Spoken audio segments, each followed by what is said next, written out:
नमस्कार बच्चों, today I am going to teach you tenses part 1 for class 6 and it's worksheet 6. But before starting the worksheet, we should see the remember.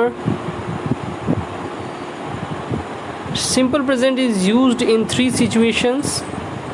First is daily routine, second is habitual action or hobbies, and third is universal facts or factual actions. Like he goes, she runs.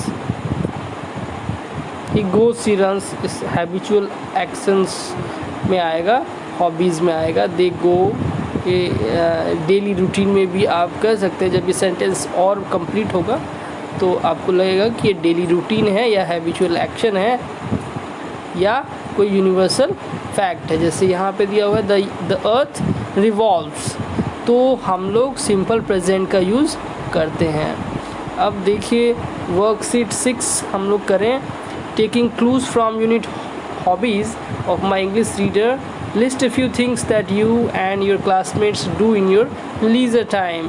तो आप क्या क्या करते हैं leisure time में वो आप लिख दीजिए. जैसे I paint clay toys, my friend Reena writes on black board. आप लिख सकते हैं किसी फ्रेंड का नाम, जैसे रितेश draws something, draws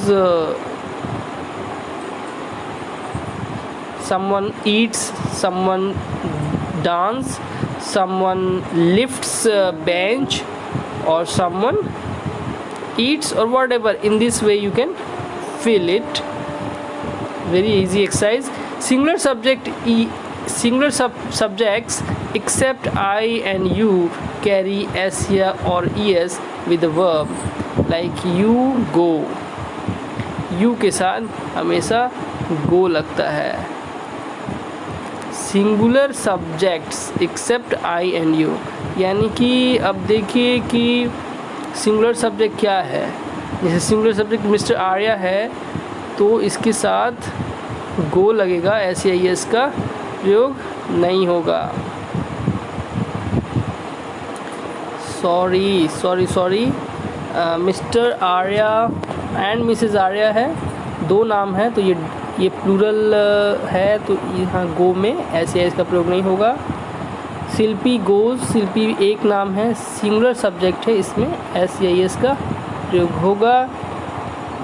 आई के साथ गो लगता है, आई वाले में वर्ब में गोज नहीं होगा, ऐसे एस का प्रयोग नहीं होगा.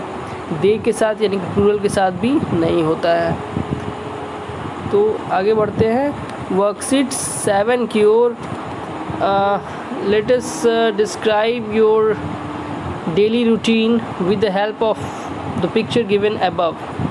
तो you can write in this way. I get up at 6 o'clock or 5 o'clock and I get ready for the school. I study in school from 8 to 2 p.m. in this way. I have my lunch at 3 p.m. I play football at 4 o'clock or 5 o'clock. I watch television at 8 p.m., 9 p.m., whatever. So you can write your daily routine. In which tense? Simple present tense. Now you see universal, habitual and factual actions. Habitual actions are always expressed in the simple present. Simple present को ही present indefinite tense कहते हैं. Universal truths, moral truths, geographical facts, mathematical facts, scientific facts which never change are also expressed in this tense. Let us see. My father always helps me. तो आप यहाँ पे ये correct है. My father always helps me.